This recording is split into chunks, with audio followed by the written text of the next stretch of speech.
सजा दी है और इस अपील को पहलगाम में सीमा पार से आतंकियों ने आकर के जिस प्रकार का कत्ले आम किया, धर्म पूछ करके लोगों को मारा गया, पति के सामने पति को गोलियां दी, बच्चों के सामने अपने पिता को मौत के घाट उतार दिया गया। पूरा हिंदुस्तान आक्रोश से भरा हुआ था, पूरा विश्व भी इस प्रकार से संहार से चौंक गया था।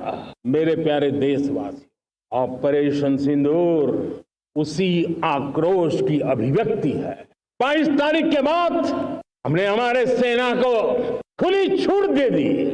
रणनीति वो तय करे, लक्ष्य वो तय करे, समय भी वो चुने, और हमारी सेना ने वो करके दिखाया, कई दशकों तक कभी हुआ नहीं था। सैकड़ों किलोमीटर दुश्मन की धरती पर घुस करके आतंकी हेडक्वार्टर्स को मिट्टी में मिला दिया। കൂടുതൽ വിവരങ്ങളുമായി രഞ്ജിൽ രാജ് ചേരുന്നു. രഞ്ജിൽ, 79ാമത് സ്വാതന്ത്ര്യദിന നിറവിലാണ് രാജ്യം. പ്രധാനമന്ത്രി നരേന്ദ്രമോദി ചെങ്കോട്ടയിൽ പതാക ഉയർത്തി രാജ്യത്തെ അഭിസംബോധന ചെയ്തിരിക്കുകയാണ്. അതുപോലെ തന്നെ അദ്ദേഹം ഈ ഒരു പാകിസ്ഥാന് മുന്നറിയിപ്പ് എന്നോണം തന്നെ ആഞ്ഞടിച്ചുകൊണ്ട് തന്നെ പറയുകയുണ്ടായി. ഈ ഒരു സിന്ധു നദീജല കരാറിൽ പുനരാലോചനയില്ലെന്നും അദ്ദേഹം പറഞ്ഞു. അതുപോലെ തന്നെ പിന്നോക്ക വിഭാഗങ്ങളോടൊപ്പമാണ് സർക്കാർ എന്നടക്കമുള്ള കാര്യങ്ങളാണ് അദ്ദേഹം പറഞ്ഞത്. കൂടുതൽ വിവരങ്ങൾ എന്തൊക്കെയാണ്? ദീപ്തി, 79ാം സ്വാതന്ത്ര്യദിന നിറവിൽ നിൽക്കുമ്പോൾ പ്രധാനമന്ത്രി നരേന്ദ്രമോദിയുടെ പ്രസംഗത്തിൽ മോദി പ്രസംഗം സ്റ്റാർട്ട് ചെയ്യും, അല്ലെങ്കിൽ മോദി പ്രസംഗം തുടങ്ങുമ്പോൾ തന്നെ ആദ്യം തന്നെ ഓപ്പറേഷൻ സിന്ദൂരിനെ പരാമർശിച്ചുകൊണ്ടാണ് പ്രസംഗം തുടങ്ങുന്നത്. അതായത് ഓപ്പറേഷൻ സിന്ദൂറിൽ പാകിസ്ഥാനെ ചുട്ട മറുപടി കൊടുക്കാൻ രാജ്യത്തിന് ആയി. അതായത് മുഖം നോക്കാതെ മറുപടി നൽകാൻ സാധിച്ചു. ഈ ഒരു പാകിസ്ഥാന് കൊടുത്ത മറുപടിയിൽ രാജ്യത്തെ സൈന്യത്തിന് സല്യൂട്ട് നേർന്നുകൊണ്ടായിരുന്നു പ്രധാനമന്ത്രി പ്രസംഗം ആരംഭിച്ചത്. അതായത് ഈ ഒരു പോരാട്ടത്തിലൊപ്പം നിന്ന സൈനികർക്ക് സല്യൂട്ട് പ്രഖ്യാപിക്കുന്നു. ഒപ്പം തന്നെ ഈ ഒരു ഓപ്പറേഷൻ സിന്ദൂർ എന്ന് പറയുന്നത് പാകിസ്ഥാനുള്ള ചുട്ട മറുപടിയാണ്. ഈ ഒരു ആണവായുധം കാട്ടി ഞങ്ങളെ വിരട്ടാൻ നോക്കണ്ട, ഇതിലൊന്നും പതറാതെ മുന്നോട്ട് പോകുമെന്നുള്ള ഒരു മുന്നറിയിപ്പാണ് ഇത്തരത്തിൽ മോദി ഈ ഒരു പ്രസംഗത്തിൽ ആദ്യം നൽകിയത്. അതുപോലെ തന്നെ വമ്പൻ പ്രഖ്യാപനങ്ങളാണ് ഈ ഒരു പ്രസംഗത്തിലുടനീളം പ്രധാനമന്ത്രി രാജ്യത്തിന് വേണ്ടി നൽകിയത്.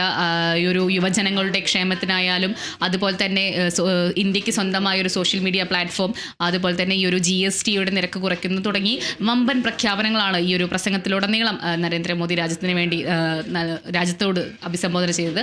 ഈ ഒരു ദീപാവലിയോടടുപ്പിച്ച് ഈ ഒരു നമ്മുടെ ദൈനംദിന ഉപയോഗിക്കുന്ന വസ്തുക്കളുടെ നിരക്ക് കുറയ്ക്കുമെന്നൊരു വമ്പൻ പ്രഖ്യാപനം നടത്തിയിട്ടുണ്ട്. ഈ ഒരു പ്രഖ്യാപനം ജനങ്ങൾക്കുള്ള ദീപാവലി സമ്മാനമാണെന്നാണ് നരേന്ദ്രമോദി പറഞ്ഞത്. അതുപോലെ തന്നെ ഈ ഒരു യുവാക്കൾക്കായിട്ട് 1 ലക്ഷം കോടി രൂപയുടെ പദ്ധതികളാണ് ഒരുക്കുന്നത്. ആ പദ്ധതികളൊക്കെ തന്നെ ഉടൻ തന്നെ പ്രാബല്യത്തിൽ വരുമെന്നും പ്രധാനമന്ത്രി പറയുന്നു. അതോടൊപ്പം തന്നെ ഈ ഒരു ഓപ്പറേഷൻ സിന്ദൂറിൽ നേരിട്ട് പങ്കെടുത്ത എല്ലാ സൈനികർക്കും സല്യൂട്ട് നേർന്നുകൊണ്ടായിരുന്നു ഈ ഒരു പ്രസംഗം ആരംഭിച്ചത്. അതേപോലെ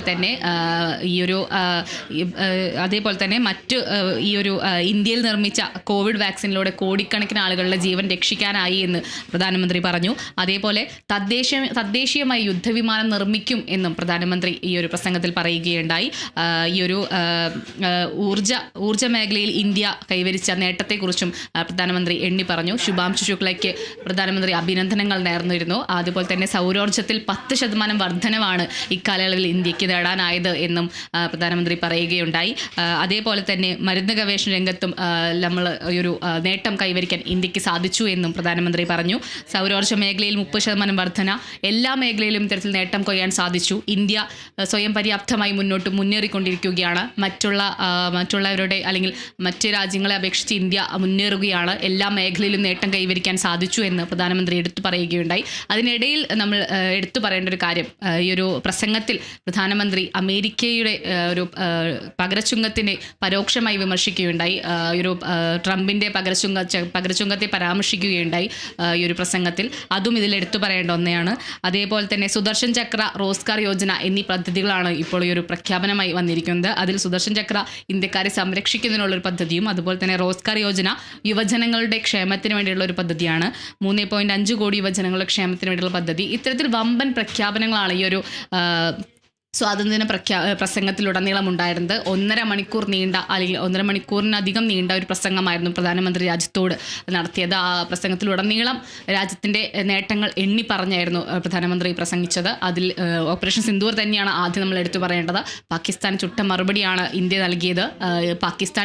പാകിസ്ഥാൻ്റെ ഭീഷണിയൊന്നും വേണ്ട, അല്ലെങ്കിൽ പാകിസ്ഥാൻ ആണവായുധം കാട്ടി ഭീഷണിപ്പെടുത്താൻ നിൽക്കണ്ട എന്നുള്ള മുന്നറിയിപ്പും കൂടി നൽകിയാണ് പ്രസംഗം തുടങ്ങുന്നത്. എന്തായാലും ഈ ഒരു സ്വാതന്ത്ര്യ ദിനത്തിൽ നിൽക്കുമ്പോൾ ഈ ഒരു പ്രധാനമന്ത്രിയുടെ ഈ ഒരു പ്രസംഗം രാജ്യത്തെ അഭിസംബോധന ചെയ്ത ഒരു പ്രസംഗത്തിൽ നിരവധി പ്രഖ്യാപനങ്ങളും ഉണ്ടായിരിക്കുകയാണ്. അതെല്ലാം തന്നെ രാജ്യം ഉറ്റുനോക്കുന്നത് തന്നെയായിരുന്നു.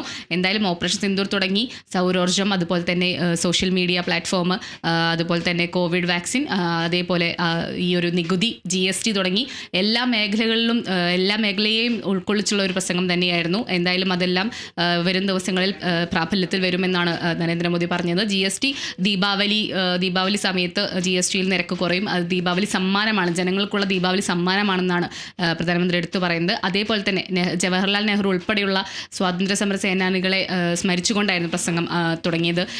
പെൺശക്തികളെക്കുറിച്ചും സ്ത്രീ ശക്തികളെക്കുറിച്ചും പ്രസംഗത്തിൽ ഉടനീളം പറയുകയുണ്ടായി. എന്തായാലും ഒരു വമ്പൻ പ്രഖ്യാപനങ്ങൾ തന്നെയാണ് രാജ്യത്തിന് പ്രധാനമന്ത്രി മുന്നോട്ട് വെച്ചിരിക്കുന്നത്. ദീപ്തി, തീർച്ചയായും രാജ്യത്തെ അഭിസംബോധന ചെയ്തുകൊണ്ട് പ്രധാനമന്ത്രി നരേന്ദ്രമോദി വൻപൻ പ്രഖ്യാപനങ്ങൾ തന്നെയാണ് പറഞ്ഞിരിക്കുന്നത്. ഓപ്പറേഷൻ സിന്ദൂരിൽ പങ്കെടുത്ത ജവാന്മാർക്ക് സല്യൂട്ട് നൽകിക്കൊണ്ടാണ് അദ്ദേഹം ഈ ഒരു പ്രസംഗം ആരംഭിച്ചത്.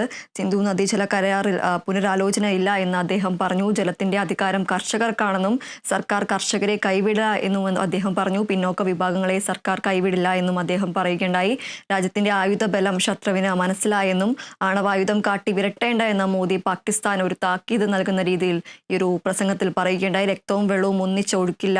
ദീപാവലി സമ്മാനമായി GST പരിഷ്കരണം നടപ്പിലാക്കുമെന്നും സാധനങ്ങളുടെ വില കുറയ്ക്കുന്നത് സാധാരണക്കാരുടെ അവകാശമാണെന്നും അദ്ദേഹം പറയുകയുണ്ടായി. യുവാക്കൾക്ക് 1 ലക്ഷം കോടി രൂപയുടെ പദ്ധതിയും അദ്ദേഹം പ്രഖ്യാപിക്കുകയുണ്ടായി. അമേരിക്കയുടെ പകര ചുങ്കത്തെയും മോദി പരോക്ഷമായി വിമർശിക്കുന്ന ഒരു സാഹചര്യം ഉണ്ടായിരുന്നു. രഞ്ജിൽ രാജാണ് വിവരങ്ങൾ നൽകിയത്.